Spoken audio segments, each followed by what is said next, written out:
Good morning. Good morning. Welcome to the Nudelberg Daily Huddle on this beautiful Thursday. Another day, another opportunity to get up, get after it, and go chase greatness. And what a great day it was yesterday. So let's start out with the inaugural big round of applause for the on, class, right? Like live. It was tremendous. I don't know about you, the feedback was off the chart. I mean, feedback was fantastic. Everybody sharing it was fantastic. I mean, I loved the energy that we had. I thought it was, I thought we got off to a great start, but then hearing everybody else talk about it and hearing everybody else share their feedback from it was really great. So I know there's more people that have reached out to me this morning already about, hey, I know I missed the call yesterday. Can I still get into the class? And so there's lots of interest still out there. Yeah, so it was really cool. I had a great mix of people calling people out. I was I made a boo-boo and never called out any of the people from Sistel who made a real commitment to the call. So good for them, Janine and team and all that kind of stuff. So that was awesome. Got done with that. And then our crack PR team set us up with an interview with CityBiz, which I had the opportunity to interview you. And the guy that was in the background was overwhelmed that we do the Daily Huddle every day. And I said, how could it be the Daily Huddle if we don't do it every day? And I loved, like, when we got done with the interview, he was like, Cindy said you guys are professionals, and you guys are definitely professionals. And I was like, yeah, man, we do this every day. Like, you talk about practice, you talk about reps, like, we get the reps in, man. Like, it was great. It was great. But a lot of yesterday was talking about mindset. Shari Cedar, her and her husband are deep into the book Mindset by Carol Dweck. We've got the folks at Closet Factory deep in the book. So book learning is very, very key. We last night had the pleasure of having dinner with Howie Craw. Howie's a big fan of the Huddle, big fan of OTB. We're actually working on a cool project, but someone suggested that I eat something called Scooby snacks. So the whole thought of it, I loved it because I'm a big Scooby-Doo fan. So, right. Scooby snacks, those were Scooby snacks with Howie Cross. So thanks for the coconuts, right? Coconuts. Thanks for the fellowship. Thanks for all of that. And then finally, we have, not finally, but because we have a whole show, but we have a birthday today to one of the original Huddlers. Happy birthday, Joni Knight. Happy birthday, Joni Knight. Thank you for all of your support. Thank you for being such a great member of the Huddle. And we hope that you have a great day today. And I will be having dinner tonight at Abe and Louie's. So that's where it all started. Where it all started. So it's your show, son. It is my show, and it's a fantastic Thursday. I can't wait to talk. We're going to talk about research. We're going to talk about different mindsets and the way your mindset could be holding you back. But before we do any of that, we've got to get to some wake-up music. So let's wake up. Wake up, everybody! Get up! Get up! Get up! Get up! Wake up! Come on! Come on! Wake up, everybody! Teach a new way. Maybe then they'll listen what you have to say. Wake up, everybody! No more sleeping in there. No more back to thinking, time for thinking ahead. Come on now.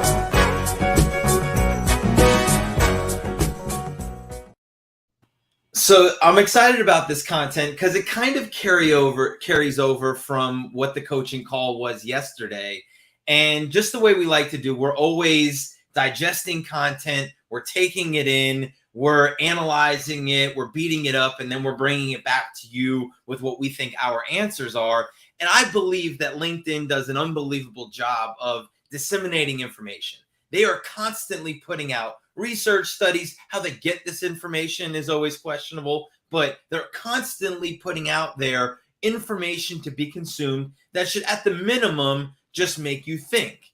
And so the title of this, this article that they put out are "Great Sellers Are Great Researchers. Here are 4 tips on what to look for."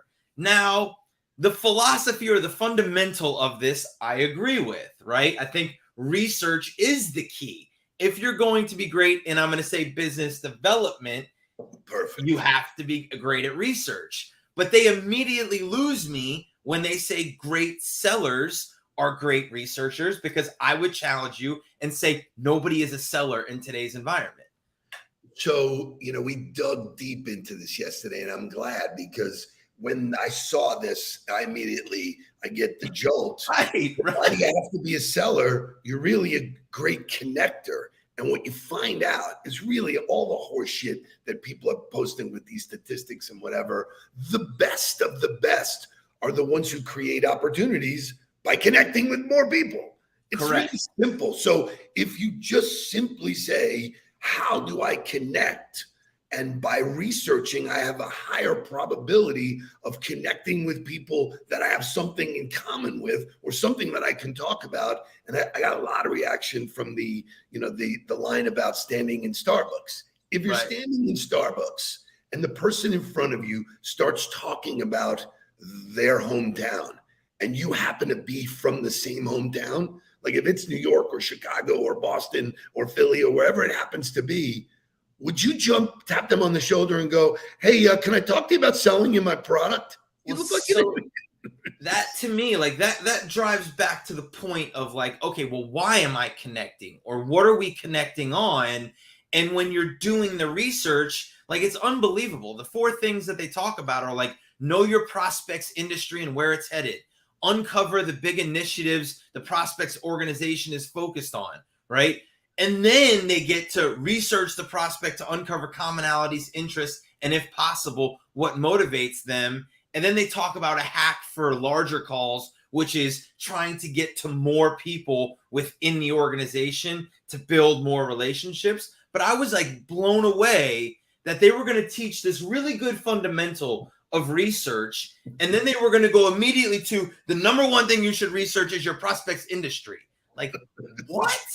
Like, why would that set me apart from anybody else that's doing what I do or offering the same product or service? If I'm trying to differentiate myself, shouldn't I be researching something that's valid, that validates our relationship and not something everybody else can tie to? There's Joni. Good job. I'm glad she's here. Yeah. Got to experience the love. A big, warm, virtual hug. So, Mark, for me, the fact that they're even talking about research, I'm thrilled about. Right. So that's right. Moving in the right direction. It's not flying in cold, making 1,000 calls like, do you want to talk about me? Can I talk about what I sell? This whole idea that I would interrupt your day to talk about something I want to sell you is the mindset shift. Is that I don't want to sell anybody. I want to show people a way that I can solve whatever problem they have. And if I can't solve their problem, they're not going to buy it. That's okay. We can be friends. They know somebody who can. So, this ties me to the value of LinkedIn, which is like, there's no better place to do research. Yeah, you can Google and you can look at all the places, but if I can find you in LinkedIn, that's where I want to get to you, because of the amount of information I can get to do a personal research on you, to do individualized research. Go the other way. What's your impression when you go to look for someone and they're not in LinkedIn? So when I find somebody who's not in LinkedIn, I'm like, okay, there's opportunity to educate about an opportunity to get in LinkedIn. But I also know that this is not where I'm going to spend my time trying to get to them, right? Like, I'm not going to beat a dead horse and say they haven't posted anything in months. They don't even have an updated profile. I'm not going to try to get to them here. Now I'll go do research on who they are to figure out where the best place would be to get them. But I wrote about like engagement this morning on LinkedIn, and I was like, how do you define engagement? Is it through likes, comments, and shares? Because I think there's a lot of people who will train you, and we got some great feedback from LinkedIn themselves about our training. I'm going to share that tomorrow. Tomorrow, my show is all about, first of all, I'm bringing back Wall and Hall. It's unbelievable that we still have, this fucking wall of shame. It's like, right. And it gets better. It's unbelievable. So there are metrics that you can look at, and I believe in metrics. I believe in quantifying behavior. Look at her. That's exactly. What don't you know? What do we need to show you? Sure, and it's a great opportunity for education. But to me, when you're in the platform, and there's a lot of vanity metrics that I think get confused for what the actual value of the platform is. Like getting hundreds of likes on a post isn't worth a whole lot depending on who those likes are, right? Getting hundreds of thousands of views doesn't really mean anything if all of those views are coming from people whose networks you don't really know or don't have a connection to. So like that drive to get a bunch of likes, get a bunch of comments, get a bunch of views, what value does that really have if you don't have a way to convert that to a conversation? Which goes back to my point of doing the research and being connected with people and using it as a relationship development tool and not a vanity metric of how many likes I can get, how many views I can get, which ultimately turns into no opportunity if you don't know how to leverage that or have the ability to leverage that after based on how you built your platform. So it's interesting because, there's research that's been done forever. Right. And most people don't pay attention to research. Every time I walk by somebody smoking a cigarette, I'm like, what do you need to hear to know that this is going to kill you? I mean, right. So you can there's tons of research out there, but if you really pay attention, there's this gigantic networking party going on. And if you're not there, I'm with Joni saying, what seriously? Where are you hiding? It's like, are you waiting for the invite? I'm like, so it's fascinating. But when we get third-party validation, which we got yesterday, and I will share directly from the source that says your authenticity about how you show up, right, is magnificent. And we'll go deeper tomorrow. But so I'm not trying to be anything I wasn't. When we talked about it in the interview, I just showed up and I said, shared it. It just shared it. I don't know what I'm doing here. I don't know what I'm doing here, but it looks like it's cool and it might be cool. I'm still humbled by the fact that I learn LinkedIn like a pro. Sure. When we do the presentations, it's so that to me is what ties it together. Why it made so much sense to me was I go back to, look, I learned how to prospect, and I put it in quotes, correctly way back in the day before social media.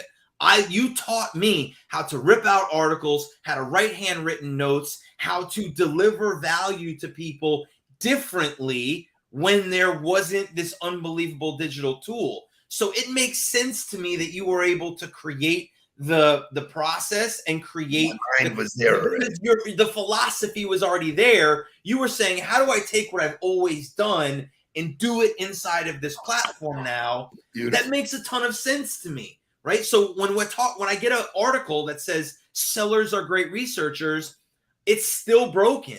The teaching, the learning, the conversation is still broken because they're leading with the word seller. Like, when are we going to get over the fact that selling is dead? When are we going to move forward with the rest of the world to say it's not what it was in the 60s, 70s, and 80s? And it's different now than it's ever been. Like, when are we going to do that? So I think what would be really sobering for people is if they sat on the other side of what it's like to be prospected. Right. Like, all day long, somebody is bombarding you, trying to sell you their service. And the reality is they don't really want to talk about the service. Right. It's not what they want to talk about. If you're the one that shows up and says, hey, I want to talk about it's your birthday or where you went to school or where you went on your trip, that's all I want to talk about. It's refreshing to people. And this is that opportunity to do it. So when I see articles like this that talk about research, I'm happy that it's moving that. In our process, it's the first thing have to be, you've heard me say this before, if you're starting a sales organization, just to put it in a place, the number one skill set I would say that you need to have is to be a detective. Yep. You need to be able to break down clues. The clues are there on how to get to people. I used to figure out how to get to people physically. So I didn't know where they would be. Right. So show up where they were. It's crazy. So and in today's world where that people are spending on average 2 hours and 22 minutes a day on social media, you have the opportunity to show up where everybody is. Pick the platform, pick the right place, but that's what's happening. So leveraging the research part, which I think is really important, and I just want to make this point before we move on to motivational morning music, is that research is meant to be personalized and individualized. Anybody can do the research on the company. Anybody can do the research on the industry. And yes, those things can help you along the way. But if you are bypassing the individual research to get to the company or the industry, you're missing the point of doing that work and you're missing opportunities. I totally agree. Let's go to morning motivational music. Got a great song for you this morning. This is a great song. It's August. You might be feeling like a lot of the year is gone, but guess what? It's not over. Well, I try to do it right this time around. Let's start over. I try to do it right this time around. It's not over. Because a part of me is dead and in the ground. This love is killing me, but you're the only one. It's not over.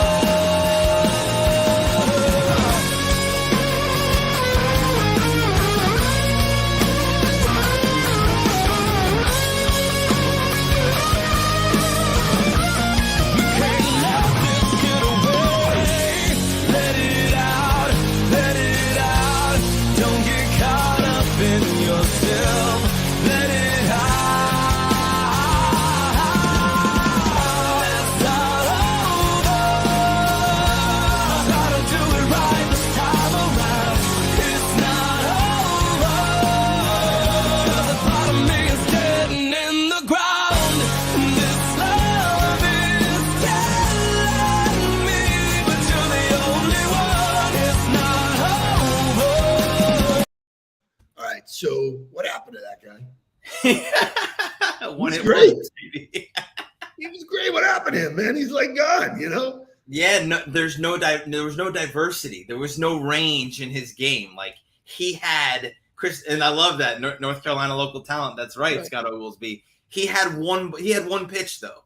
You know what I mean? Like if you're a really good fastball thrower, at some point people are going to start to time your fastball, and it's over for you. I just find it fascinating that guy came through the American Idol, thing. He was nobody, and then somebody, and somebody pretty big. There was a while there where he was pretty big. He got robbed. He should have won.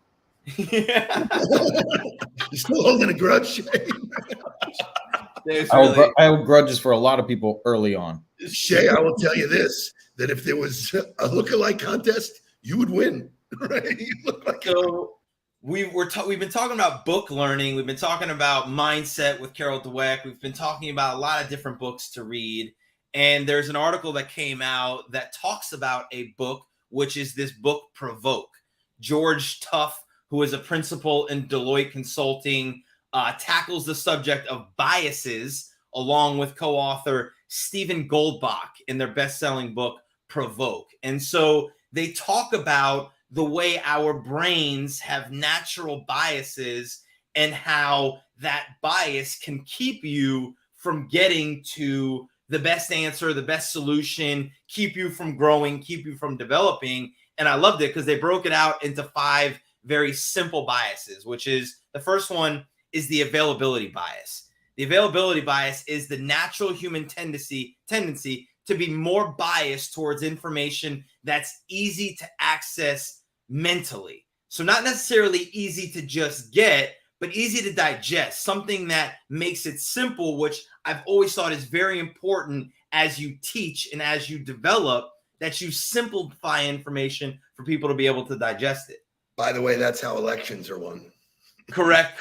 Exactly correct. The second one is the status quo bias. Generally, humans prefer things to stay the same. We like things to feel normal. So that's a huge bias. That's the hardest one. That's the resistance to change. That's what we deal with every individual and every organization that we come into contact with, is that natural rub against, ooh, this is taking me out of what I know. This is taking me out of my comfort zone and the area I've operated within, whether it's made me successful or not. This is where I am and I'm comfortable. And as soon as you try to move me out of that, there's all kinds of resistance that comes with that. Then there's the egocentric bias. The egocentric bias means we tend to overweight our point of view and the point of view over the point of view of others.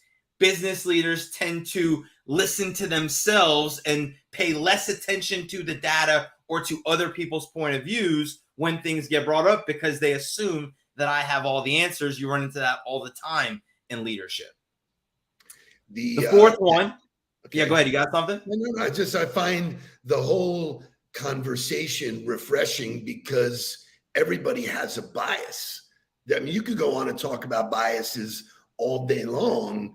I mean, this is 5 of them, but God, there's so many. Well, so when you think of, but it's so tying this all in to me is like when I do research on somebody, or when I offer our questionnaire to somebody, or when I step into our first call together, I'm looking to figure out where your bias is. Are you biased on your egocentric? Do you believe that you've been in it long enough and know it all, that there's no place for you to grow anymore?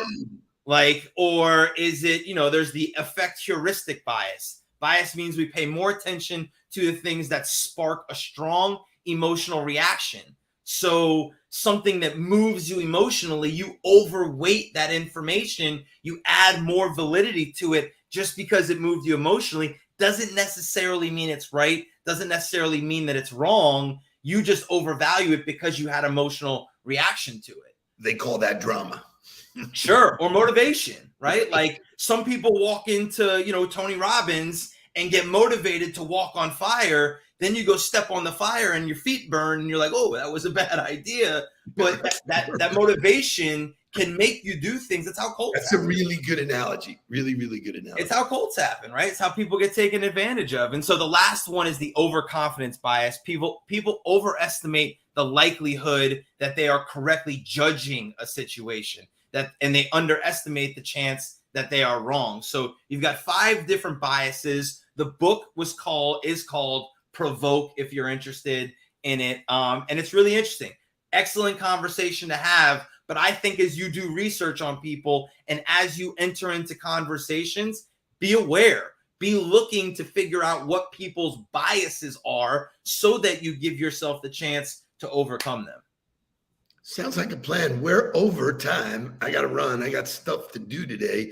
I got to get on the ball, but can't wait to see what today brings. We actually have a new client flying in from Chicago he said, I want to do the first meeting face-to-face. So in person. So you will see pictures of that coaching session, pictures of dinner tonight at Abe and Louie's. And then, man, do I have a great show for you guys tomorrow, man. Have a fantastic rest of your Thursday. Get on the ball. Stay on the ball. Let's get down to business. Please don't worry about me. I'm about to let my heart speak. My friends keep telling me to leave this. So let's get down to business. Let's get down to business. Give you one more night.